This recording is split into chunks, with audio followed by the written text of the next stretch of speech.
up to these other two guys what this is like? Yeah, I tried to. What advice do you give them? Told them drink as much water as possible. You're going to be talking all day. Obviously, y'all are replacing your offensive coordinator, but with Coach Bobo having already been on the staff, how does that shape the process of installing a new system? There's some bit of familiarity. Yeah, I think it helps a lot for the simple fact of it would be a little bit different if you had to learn that guy, his personality, how he likes to move, his tendencies, things like that. But we're pretty familiar with Coach Bobo. He's been around for a while.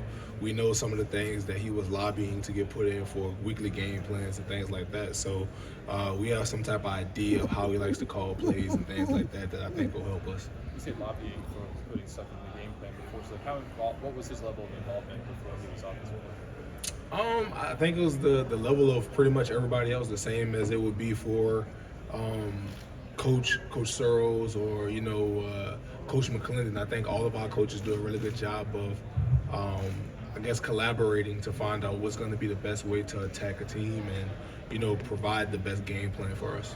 When we talked to you guys in the spring, there was a lot of talk about with Coach Bobo, there'd be wrinkles, there'd be little changes.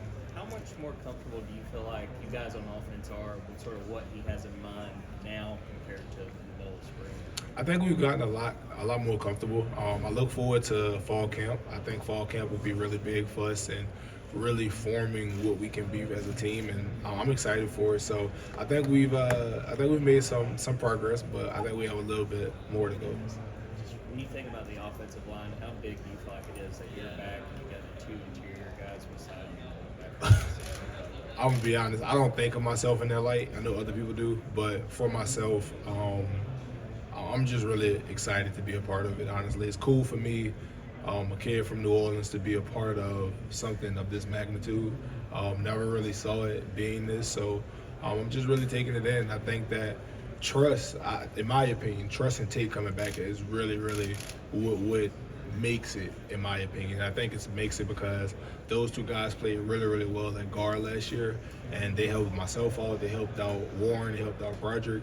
So I think having those two guys back will really, really, I think, synchronize the offensive line. Sedrick, what's this offseason been like for the team? I mean, it's a lot of glory, but there's also been a lot of bad things that have happened. Just how have you guys handled that with headlines coming out every week? So I think, to be honest with you, it's a lot simpler than what you think. It's one, taking accountability and understanding that we have made some mistakes and guys have done some things that are not in the best light of themselves or the program, but it's taking accountability for them and realizing this cannot continue to happen, and really just taking action to make sure that, hey, how are we, making sure that this doesn't happen again, and holding each other accountable, player to player. As teammates, how much do you guys talk about the shot to three-peat? Because it hadn't been done since the 30s. Ironically, I think Minnesota did that in the 30s. Yeah, Kirby didn't think you guys would be able to relate to that. They talked to you about the Bulls in the 90s and things like that. Yeah, no, I knew it, but to be honest with you, from player to player, it's not what we talk about. A lot of the time that we spend is trying to figure out how to get through the day, to be honest with you. Like, how are we going to get through team run today? How are we going to get through 90% squat for 18 reps? Like, it's figuring out the day-to-day grind. How can we get better? How can we help each other? And I think that's the beauty of it, is because when you fall in love with the day-to-day process, I think it usually tends to have good results. What does it say about the program, though? The state of the program? There have only, I think, since 1975 teams have had a shot to three-peat, and all have failed. What's it say about the fact that 50 years or more? I think there's two sides to that question. I want to say kudos to Coach Smart, man. He's done a really tremendous job of making sure that we are prepared when we're going into seasons. But also, I think there's also another side where, to be honest with you, the last 2 years really don't matter. Like, I've said this before today, but Nolan Smith is not lining up when we get in September. Jordan Davis is not lining up. Stetson Bennett will not be taking the snap. So those previous 2 years really don't matter to what we are trying to accomplish this year. And it's really just understanding that this is a brand new team. The past 2 years, are not here. So in our mind, it's not really a three-peat. It's really having respect for our opponents and understanding we have a set of tasks and events that we have to figure out how we're going to overcome these things. And I think that's the biggest What are thing. you saying with this team similarities maybe in terms of approach? I think we're a totally different team from the previous two. I don't think you can compare us to those two teams for the simple fact of you couldn't compare us last year's team to the year before that. I think every team is unique, and I think that we have to take our journey the same way that those teams did. Cedric, how much of an adjustment do you expect it to be not having Stetson this year? I know you guys were so close, but at the same time, it's not like you're not familiar with the person. Yeah. To be honest with you, I don't think it would be a huge adjustment just for the simple fact of I think that Coach Smart has done a tremendous job of getting people reps. Like, that's the one thing that I think he's really, really done a good job in his program of is giving guys multiple reps with multiple people. So, like, it's not that I've never taken a snap with Brock, Carson, Gunner. I've dealt with them. I know how they are in the huddle, so that gives me confidence to know that they'll handle their job. So, to be honest with you, I think it could be an adjustment if we weren't taking those reps and things over the years. But because Coach Smart has done a great job of preparing us for the eventual turnover, I think it'll be a lot smoother. What have you noticed about how those two guys are similar to what Stetson likes and different also? I think everybody's unique. I know that sounds cliche, but genuinely, like, I don't think any of those guys are the same other than their poise. I think maybe they possess the poise of Stetson, but to be honest with you, everybody's unique. Everybody has their own individual skill set, how they like to lead, how they like to handle things, how they may like to call plays, how they may like to talk to their teammates. All of those things are independent of themselves, and I think that's what makes each guy themselves. So in the offseason, you found a lot of ways to honor Chandler and Devin. Do you guys have anything planned for this season, especially you guys as an offensive player? I can't really speak on that for the simple fact of who knows what will come out. I know in the offensive line room, like, we don't sit where Dev sat. That's like our way of like remembering that he was there.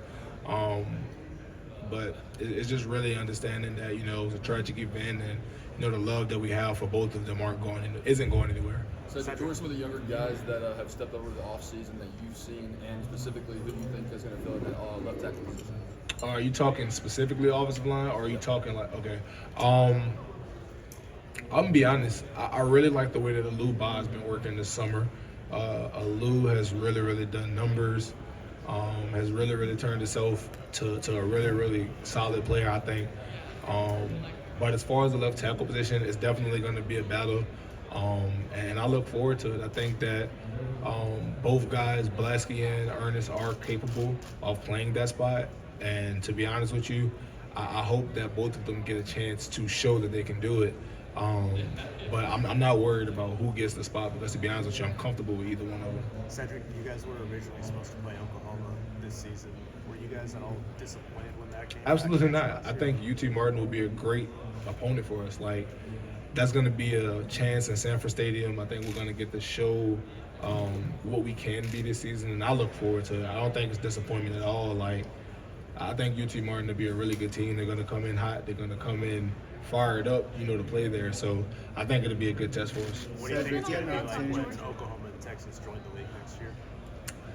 I think ultimately it'll definitely make the league more competitive for sure, because when you have all of those teams playing each other, like, it's going to be tough. It's going to be tough for sure. So ultimately, I think that they'll enhance the league for sure. Y'all have a trip to Neyland this season. What's your opinion on that environment? What are you looking forward to about that game?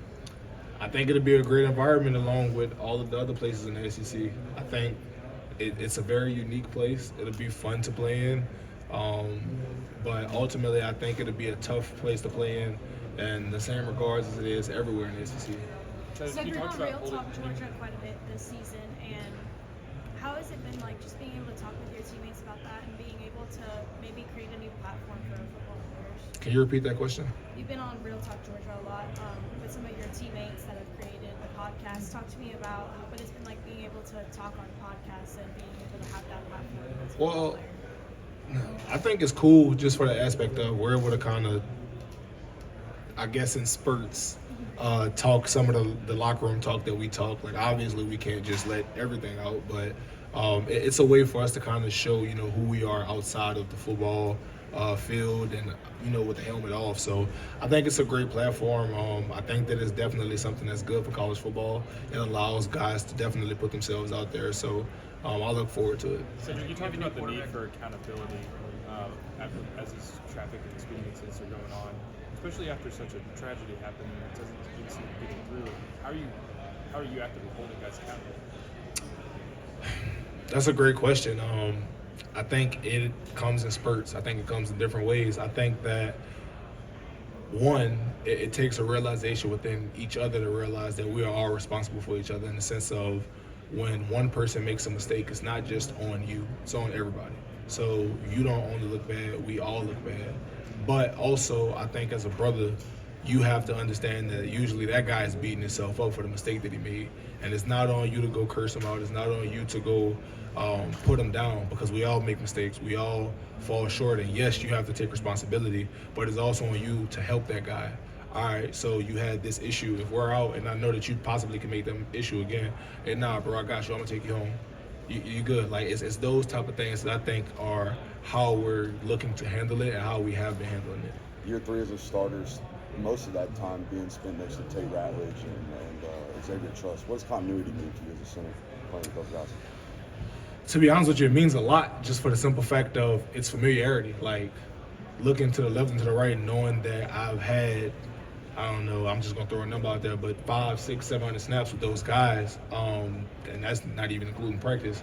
So just knowing that those guys, you know how they're going to step, you know how they're going to play a block, you know how they're going to work a combo, you know how they're going to set on the sort, like all of those things, it helps you out because it makes your job a lot easier. I think a lot of people, when they talk about offensive linemen and they talk about how great a offensive lineman may be, I don't think people really take into account how much playing next to somebody that you know and have a connection with plays into that, because you may be great, but a lot of that may be from just being comfortable playing to the guy next to you. What's the best way to keep complacency from affecting the program? You guys have talked about complacency. What's the best way to keep that from affecting? Just like I was saying earlier, is just the knowing that nobody from the previous 2 teams is going to go out there and play for you. Like, Jordan Davis isn't putting on a jersey this year for Georgia. Like, he's not playing. So it's just understanding that, yes, what those guys have accomplished is great, but this team has not accomplished anything. We have not played a game yet.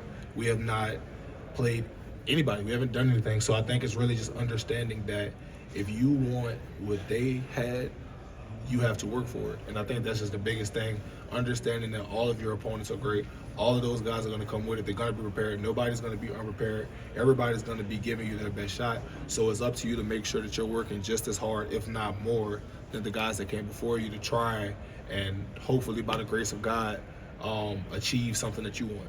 What do you think is going to be the biggest change for Texas and Oklahoma when they get here?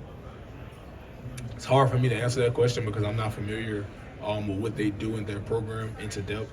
I've taken a official visit to Oklahoma, but I'm not actually there, so it's hard for me to say what their adjustment is. But I will say this: I think that they will be good for the league. I think that they will definitely be competitive, and to be honest with you, those I guess legends of the sport, because they're legendary programs for college football. So I think it's good for the SEC. I think that it was a good move. Cedric, how different have these off seasons been for you personally? I'm sorry if you've been asked this, but you've won back-to-back national championships, but obviously you had the tragedy right after this last one. How different as a result have these off seasons been for you personally? I wish I could tell you that, I was able to take time and go into a ball and just grieve, but that's not the case. Like, Dev and Chandler I still carry with me to this day because I had love for them, and especially Dev, that was the guy my freshman year, I was catching rides with, going to get dinner with. To say that, he's not here, it definitely hurts, but to tell you that, I had to, change my life would be a lie, because at the end of the day, no matter how I'm feeling, I still owe this university a responsibility. Cedric, were you the ringleader of the chicken wings at the championship game? Are you the one? No, I was not. I did get one, as you can see on camera, but I wasn't the ringleader. Who was? I don't know. You may have to go watch the film on that one. What do you tell freshmen and transfers coming in about level of play specifically in the SEC and how you have to adapt to that? That's a good question. I think the biggest thing that if I could tell guys, because you got to think about it, sometimes guys may not actually ask. They may just learn. They may want to just be around guys, watch how they work, watch how they conduct themselves. But if I had to answer somebody, I would just say understand that every team in the SEC is good. And to be honest with you, if I'm being frank, everybody in college football is good. Nobody got to play college football by accident. Nobody is, let's say, on the field by mistake. Everybody's talented, everybody's good. So it's really just understanding that you have a responsibility to make sure that you're prepared, because the time that you think that you can't or you shouldn't prepare is when the time you'll get embarrassed. So Talk about eating off the floor, and when Kirby says that, what does that mean to y'all? It's exiting out, all forms of complacency. It's staying hungry. It's making sure that you're grinding. To us, that's what's eating off the floor. So if you're a senior and, you did X, Y, Z in a team run, you shouldn't get to your senior year and feel like you don't have to do that. You should be striving to do more. I think that's kind of like an example or a way to kind of think about eating off the floor. It's working harder than you did previously, not less. You talk about speaking of complacency, the study of the All Blacks this offseason. Just what did y'all learn about them, the better never rests motto, all that kind of stuff? What was your kind of main takeaway? For sure. So I would say that the one thing that I learned that kind of stuck with me was they talked about sweeping the sheds. So sweeping the sheds for them was quite literally sweeping their locker room and making sure that it was clean. So that was coaches, captains. It didn't matter who you were, but primarily the leaders per se were the main guys that were like, hey, we're going to do this. We're going to make sure this is tidy, like we're good. And they kind of talked about when they stopped doing that is when they started to lose focus and when they started to actually lose games.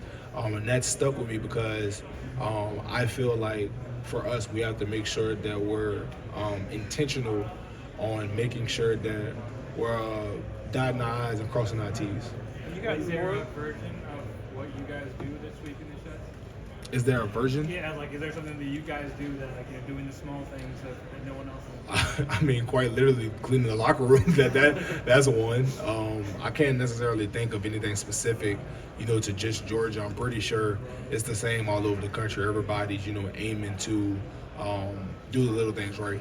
Quarterback questions. Have you gotten more or less today than you expected? Can you say that again? Quarterback questions. Have you gotten more or less when you made the rounds here? Actually less, because I'm probably going to answer it the same way. Like I know about as much as y'all. So.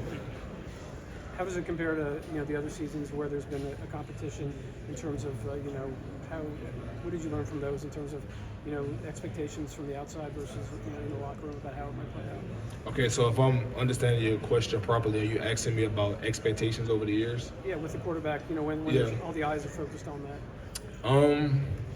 So that's a good one. I would say that typically it's having a level of belief in the guy that's behind you, and to be honest, not even just him, but also the guys around you. I think once you are somebody that's working with someone, you're watching them work, you're watching how they prepare, you're watching the film, recovery, whatever they're doing, that creates a level of confidence. And a lot of times what we kind of forget is that although people may doubt you, they aren't seeing that. You get what I'm saying? They only see what you put out on Saturday. So to be honest with you, if you give somebody that, I guess, that space to judge you in that way, you can't necessarily get mad because that's all they see. So I think that's the biggest thing as far as expectations, is just understanding that expectations have nothing to do with how you prepare, how you handle yourself. It's more so, to be honest, just what people see on the surface. One of the biggest arguments for the divisionless schedule or debates was that Georgia's never come to College Station to play A&M. Is that something that you're disappointed in, that you haven't come to College Station, or is that you haven't been able to go to all the SEC schools by the time you graduate? To be honest with you, it's one of those things I look at. If it's meant for God to happen, it happened. Of course, I think every competitor, it would be lovely to play everywhere, but that's not realistic. That's not a realistic thing. If that was the case, where everybody was just playing each other, I don't think that would be very good for us, just for the simple fact of I think after a while, if you're playing, you know, what is there? How many teams in the SEC? What, like 14, something like that? Yeah. So if you're playing, you know, 13 teams, you know, every week, it gets a little bit, you know, rough. You know, it's very similar to, like, at that point, you know, kind of how like NFL, like every week they're just going. And I know a lot of the teams go through that in college football. So to be honest with you, it would be lovely to play everywhere in the SEC. I think that a lot of places have a lot of great places to play as far as the stadiums, but to be honest with you, I don't think that's really like feasible to play everywhere every week. I think at a certain point it's just like, at what point is there a cutoff, if that makes sense? Because Sedrick, Brock seems pretty uncomfortable in this setting. Is he naturally that shy? Yeah, he doesn't do cameras very well, which is why every time he's been in front of me, I've recorded him just to make him more uncomfortable. But no, he's a good guy. Like, he's not comfortable around cameras, just to be honest with you, but it's just because that's how he is. Like, around us, like he gets upset, like when we like, oh my gosh, you're Brock Bowers. Like he hates that kind of stuff. So for him, it's just, he really just wants to be like a regular guy. He wants to just be Brock. One more question. The sweep the sheds mentality. What have you seen from your teammates as far as not literally sweeping the sheds, but putting that into practice of being humble and not getting big heads? So I think it starts with a lot of things. So you could, like you said, I know you didn't say that, but it could be the quite literal staying after practice, cleaning things up, but it could also be, hey, stop and take a picture with a younger kid that's maybe outside the facility, or maybe if you're in a grocery store, people want to stop and talk to you, which, to be honest, a lot of times you may have had a terrible day and you don't want to do that, but it's having the humility to realize that this person may really look up to you, or this person may really just want to have an opportunity to talk to you. And just kind of doing things like that I think allows people to kind of see, you know, some of the mantras of the All Blacks. Thank you.